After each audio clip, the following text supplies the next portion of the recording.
Ele era o verbo no princípio, e no princípio o verbo estava com Deus, e o verbo era Deus. E a Bíblia diz que quando Jesus vem chegando, ele aponta dizendo: eis aí o Cordeiro de Deus que tira o pecado do mundo. Ele estava testificando, e é interessante, meu presbítero, que a lei dizia que para que o testemunho fosse verdadeiro era preciso 2 testemunhas. João Batista vai cumprir a lei dizendo: eu testemunho dele, o testemunho é verdadeiro. Esse quem está vindo aí, ele é maior do que eu. E ele diz assim: nem sou digno nem de desatar as sandálias dos seus pés, eu não sou digno. Ele é muito maior do que eu. E é interessante que ele não quer glória para ele, ele não busca nada para ele, ele olha assim e diz assim: ó Senhor, que ele cresça e que eu diminua. Que eu diminua, Senhor. Que ele cresça, que o nome dele apareça. E Jesus, irmãos, vai até João Batista e pede que João batize ele. João diz: Senhor, mas espera, eu necessito batizar, ser batizado por ti. E Jesus diz: não, meu Batista, você vai batizar para que se cumpra a Escritura e sirva de exemplo para os demais. E quando João Batista, irmãos, e a Bíblia que João Batista, quando emerge Jesus no mar, aliás no rio, quando Jesus se levanta, a Bíblia diz que os céus se abrem e o Espírito Santo desce como forma de incorpórea de uma pomba sobre Jesus, e uma voz como de trovão abre nos céus e diz assim: eis aí o meu filho amado, em quem comprais a minha alma. Deus estava dizendo: é ele é o meu filho querido, é ele que vem para tirar, para fazer com que o homem se volte para Deus, para fazer uma reconciliação do pecador com o Criador, com a criatura com o seu Criador. E a Bíblia diz que Jesus vai continuar, irmãos, no seu ministério, que era ali, porque Jesus ele vai crescendo, irmãos, ele vai crescendo com autoridade. Diz a Bíblia que era com graça e conhecimento, com poder, e a autoridade era tão grande que ele costumava ir na sinagoga. Quando ele chega na sinagoga, parece que os religiosos olham para ele e dizem assim: ei, passa a palavra para ele, passa para ele fazer a leitura. E Jesus vai para a frente, é como se eu visse Jesus subindo no altar. Se tivesse microfone, ele ia ajeitar o microfonezinho assim, e ele vai abrir as Escrituras, a Torá, o livro do profeta Isaías, no capítulo 61, e ele vai começar a ler e vai dizer assim: eis que o Espírito do Senhor está sobre mim, pois que ele ungiu. Eis que ele ungiu para evangelizar os pobres, para pregar aos mansos, para tocar os corações contritos, para dar vista aos cegos e para anunciar o ano aceitável do Senhor. Ele veio para anunciar. Ele estava dizendo: olha, o Evangelho é chegado, o Evangelho sou eu mesmo. Esse é ano de aceitação. É ano de aceitação. Aqueles homens olhavam assim e diziam assim: mas quem é este homem? Não é este filho de José e Maria lá de Nazaré? Um simples carpinteiro, uma moça jovem, não é filho dele? A autoridade era tremenda. E Jesus começava o seu ministério, ele ia pregando. E a mensagem de Jesus não precisava de meia hora, nem de 1 hora, nem de 2 horas, porque o esboço de Jesus era pequeno. O esboço dele era quase que fosse uma frase. A frase dele era: eis, é chegado o reino dos céus, arrependei-vos. Arrependei-vos. Arrependei-vos. O Evangelho, irmãos, se fosse para nós resumirmos o Evangelho seria resumido numa palavra: arrependei-vos. Sem arrependimento não há remissão de pecado, porque o arrependimento revela humildade. O arrependimento revela aquele que não tem, que não merece, aquele que é pó, aquele que é cinza. Mas quando ele diz assim: eu me arrependo, eu me volto, aí Deus lá no céu diz assim: opa,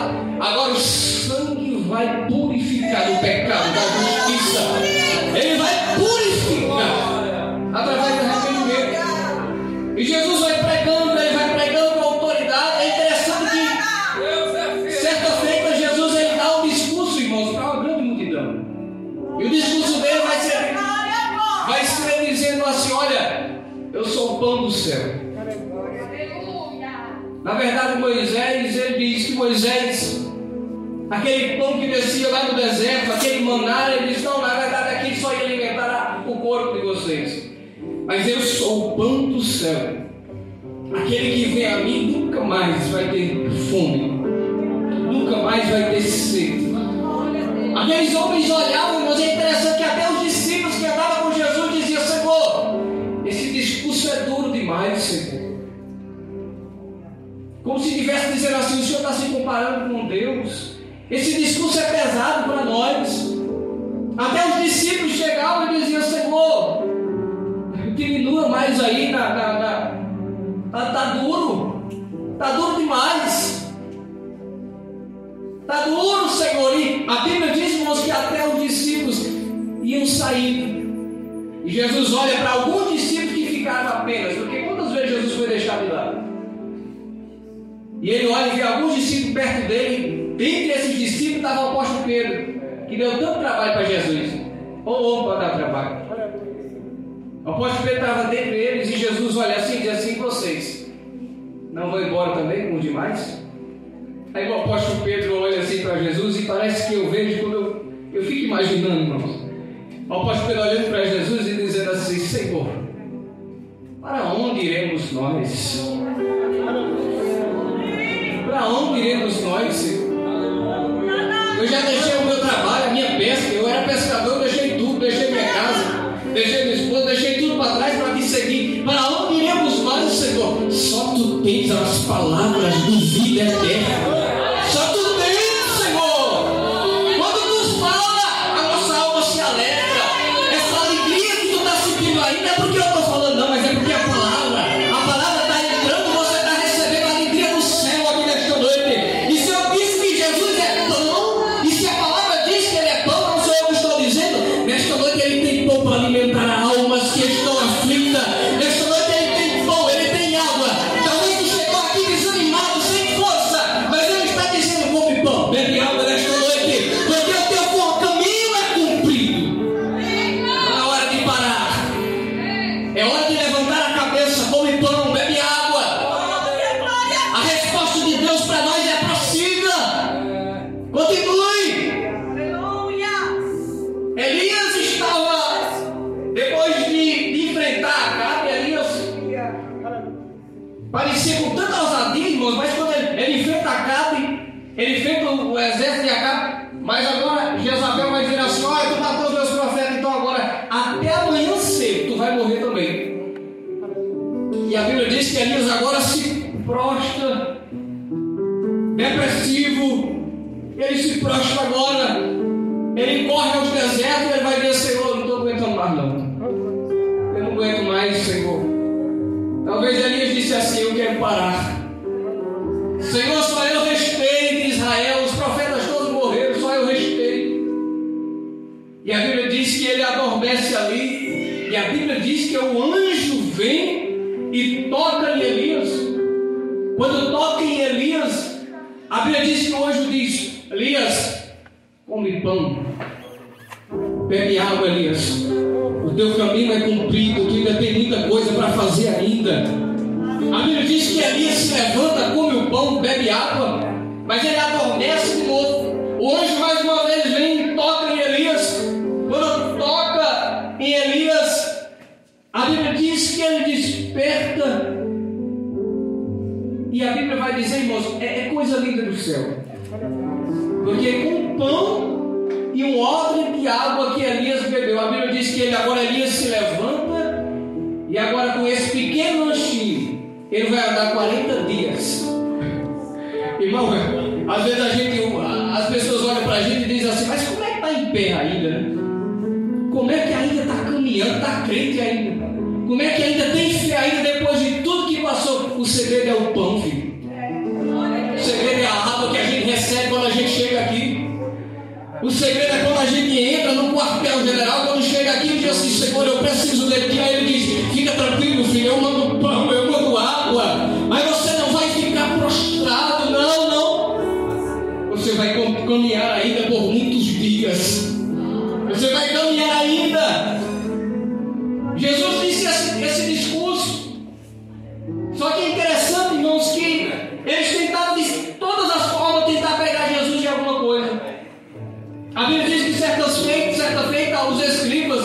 Os sacerdotes que não aceitavam Jesus como Filho de Deus, como sendo aquele que era enviado por Deus, eles só aceitavam a lei de Moisés, e eles chegam para Jesus, querendo indagar Jesus e dizer assim: ei, com que autoridade tu faz essas coisas? Eles estavam dizendo assim: quem te deu autorização, cara? Só que Jesus, irmãos, era a própria sabedoria encarnada. Jesus olhava para eles e dizia assim: pronto, então antes de eu responder, eu vou fazer outra pergunta para vocês. O batismo de João é do céu ou é do homem? A Bíblia diz que os homens, eles olhavam uns para os outros e diziam assim: eita, e agora? Porque se dissermos que é do céu, ele vai dizer: por que vocês não creem se é do céu? Se nós dissermos que é aqui da terra, se dissermos que é aqui da terra, a gente vai ser apedrejado, porque o povo tinha João Batista como profeta. Aí eles olham para Jesus e dizem assim: não, a gente não sabe não. Ele diz: pronto, depois como vocês responderam a minha pergunta, eu não respondo a vocês. Aleluia. Glória a Deus. Então, Aleluia. ou seja, era a própria sabedoria. Ele era o verbo, era a palavra, ele era o pão, ele era a água, ele era aquele que supria e que supre a necessidade do homem. É só Jesus. É só Jesus que supre a necessidade do homem. É interessante que Jesus, irmão, não vem com um discurso. O discurso dele não era maneirozinho, porque alguns chegavam para Jesus dizendo assim: Senhor, está difícil, o discurso é pesado, o Senhor só vem com um discurso pesado. E Jesus olhando para eles, até alguns diziam assim: mas Senhor, mas pode algum homem se salvar desse jeito? Com um discurso desse, Senhor? E ele diz: para os homens é impossível, mas para Deus tudo é possível. Ele diz assim: olha, é melhor que entrar no reino faltando-lhe um olho do que entrar e ter os dois olhos e ser lançado no corpo no inferno. Ele diz: se o teu braço pecar contra ti, arranca-o, joga fora.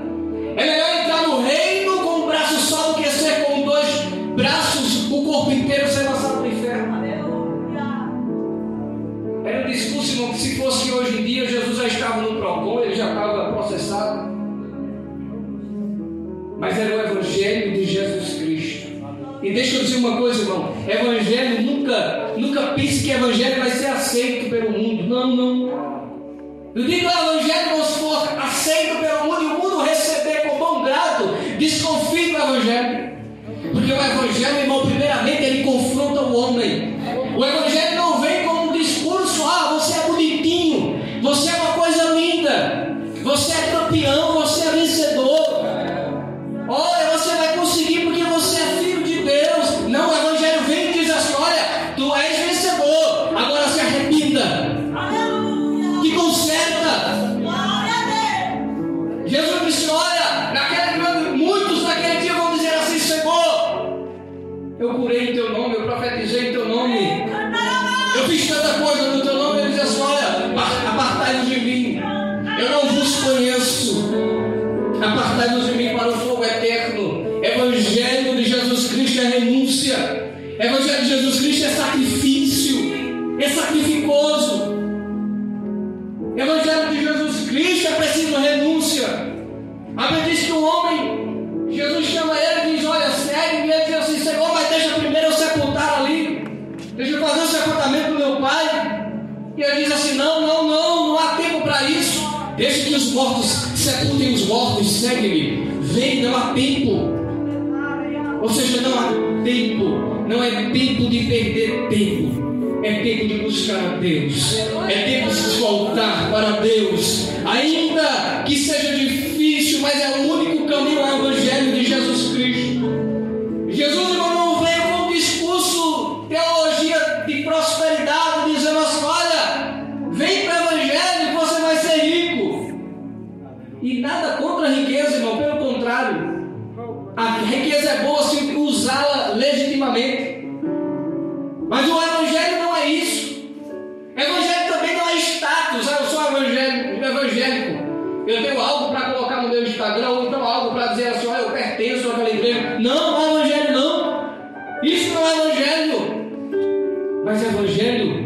é renúncia. Jesus disse assim: aquele que quiser vir após mim, negue a si mesmo. Pegue a sua cruz e siga-me. Cruz não é fácil, não, é difícil, é sacrificoso. É difícil. É difícil. Mas Jesus continua pregando o Evangelho, dizendo: vinde, todos que estáis cansados e oprimidos, e eu vos. Aliás, ele disse: e vocês encontrarão descanso para as vossas almas. Esse é o Evangelho. O verdadeiro Evangelho é simplesmente ter a esperança dentro de nós de algo maior que não está aqui, irmãos. Jesus disse assim: não fiquem ajuntando tesouro aqui na terra, onde a traça, o ferrugem consome. Não. Mas ajuntem tesouros no céu. Lá está garantido, você não perde. A poupança está lá, você é só injetando. Vai injetando o tesouro e Deus está segurando. Quando naquele dia que a trombeta tocar, aí você vai receber o galardão de tudo aquilo que tu juntou aqui na terra. Esse é o Evangelho. Esse é o Evangelho de Jesus Cristo. Não há outro Evangelho, não há outro caminho para ser preenchido o vazio que existe no homem. Aquela mulher lá no tanque, Jesus dá uma aula para ela, dizendo: olha, mulher, me dá água. E ela diz: mas como pode tu, judeus, pedir água a mim, sendo eu samaritana? E Jesus diz: se tu conhecer a quem fala contigo o dom de Deus, não seria eu que pediria água. Aliás, não seria eu, seria tu que me pediria água, e eu te daria água viva.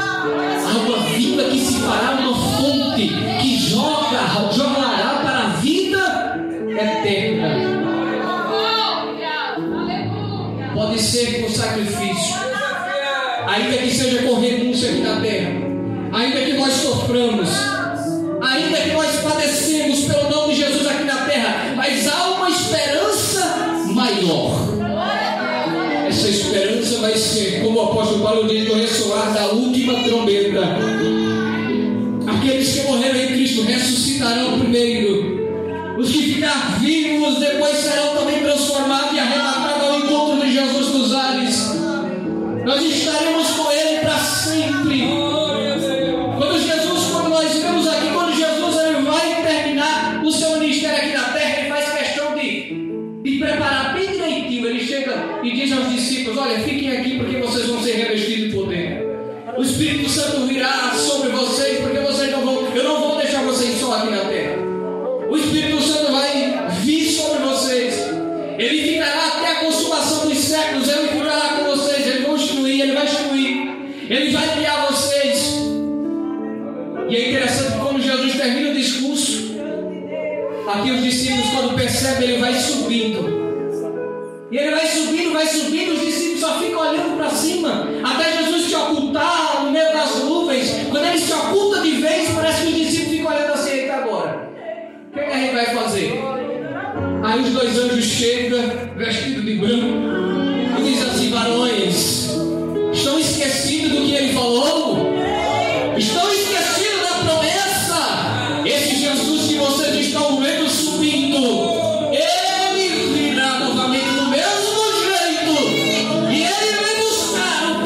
espera Ele, que está esperando, que estão aqui lutando na terra, estão guerreando, estão muitas vezes chorando, estão muitas vezes padecendo, sofrendo, mas quando Ele vir, Ele vai levar para Nova Jerusalém, Ele vai apagar de nossos, aliás, Ele vai enxugar nossas lágrimas, não vai haverá mais dores, não haverá mais mágoa, não haverá mais pranto.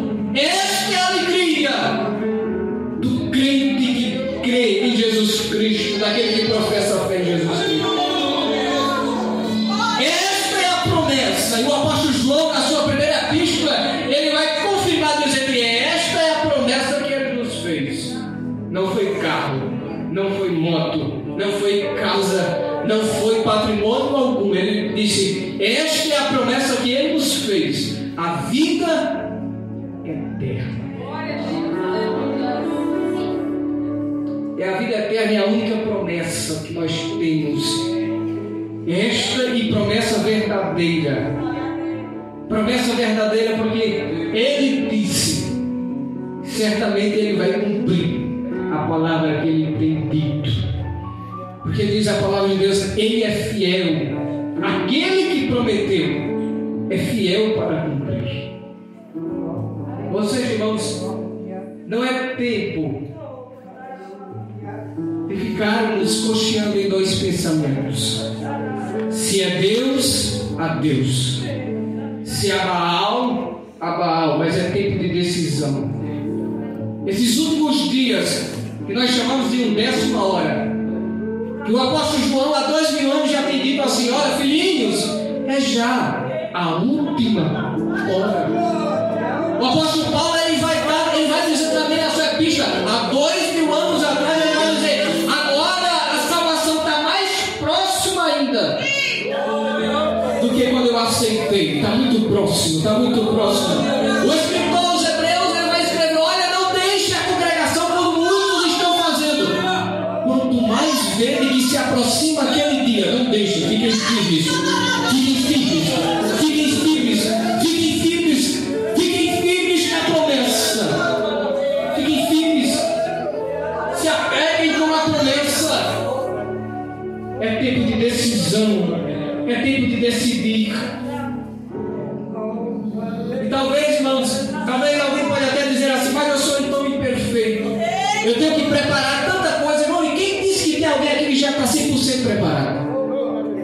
Quem disse, irmão, que tem alguém aqui que está dizendo assim: ah, eu estou salvo, não preciso mais de fazer mais nada, agora estou salvo, acabou-se?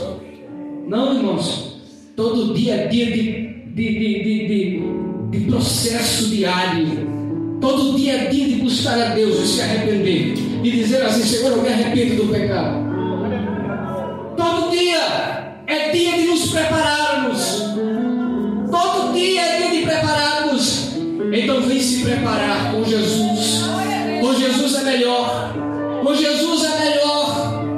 Ele diz: olha, vinde a mim os que estáis cansados e oprimidos, eu vou aliviar vocês, porque o meu fardo é leve, o meu jugo é suave, e vocês vão encontrar descanso para as vossas almas. O verdadeiro descanso só encontra em Jesus. Nada nesse mundo trará descanso para a nossa alma, mas Jesus tem a paz. E Ele diz que a paz que Ele deu, o mundo não conhece. Ele diz: a paz eu vos dou, não vos dou como o mundo a dá. Não vos dou como o mundo a dá. A paz de Cristo é verdadeira. A paz de Cristo, só ela nos faz sentir, irmãos, filhos de Deus. Só ela nos faz sentir, só ela que nos dá, irmãos, a certeza, a convicção de que nós estamos caminhando para o céu. É a paz que excede todo entendimento. O apóstolo Paulo, em Filipenses capítulo 4, versículo 6, ele diz: olha, que a petição de vocês sejam conhecidas diante de Deus, com ação de graça, com súplica, com oração. E a paz de Deus, que excede todo entendimento, guardará os vossos corações e os vossos sentimentos em Cristo Jesus. Que é a paz verdadeira. Venha Jesus. Venha Jesus. Zaqueu um dia, publicano, roubador, disse assim: olha, eu não mereço, mas eu quero conhecer esse Jesus mesmo assim. Como eu não mereço, eu vou subir uma árvore, eu vou ficar quietinho, pelo menos eu olho ele de longe, pelo menos eu contemplo ele de longe. E ele sobe naquela figueira, mas não sabendo ele que Jesus Cristo vê tudo. E Jesus olha para cima e diz assim: Zaqueu, desce, Zaqueu. Mas ele sabe até o meu nome, sabe? Ele conhece o teu nome, a tua história, sabe da tua estrutura. Ele diz: Zaqueu, desce depressa. Hoje eu quero entrar na sua casa.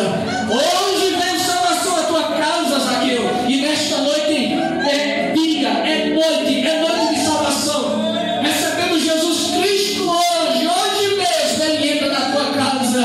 Ele vai na tua casa. Ele salva o teu marido, ele salva o teu filho. Ele vai cumprir a palavra que ele tem dito. Ele vai fazer cumprir.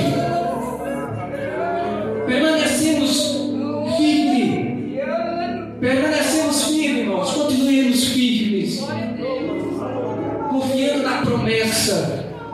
E a promessa é esta: Ele vem.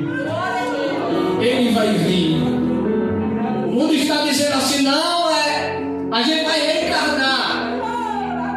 A cada vida que a alma vem, ela aprende mais um pouquinho, mas depois morre, vem de novo em outra vida. Não é assim que a Bíblia ensina.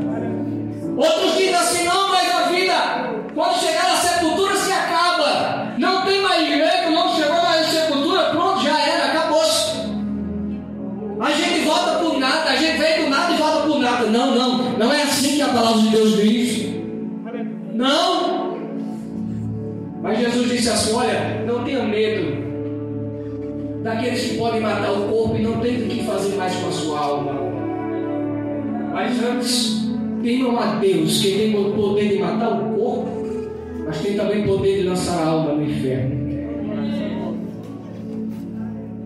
A vida eterna, após a morte, ela é real. Ela é real. Ela é viva. É real. É um fato. É fato.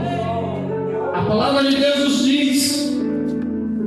O salmista disse assim: olha, se a morte vir pedir tua alma, o que é que tu tens para oferecer em favor da tua alma? Nada. O salmista também diz: olha, poderá um irmão, alguém salvar o outro, oferecer uma recompensa? Não tem, porque não tem recurso que pague o valor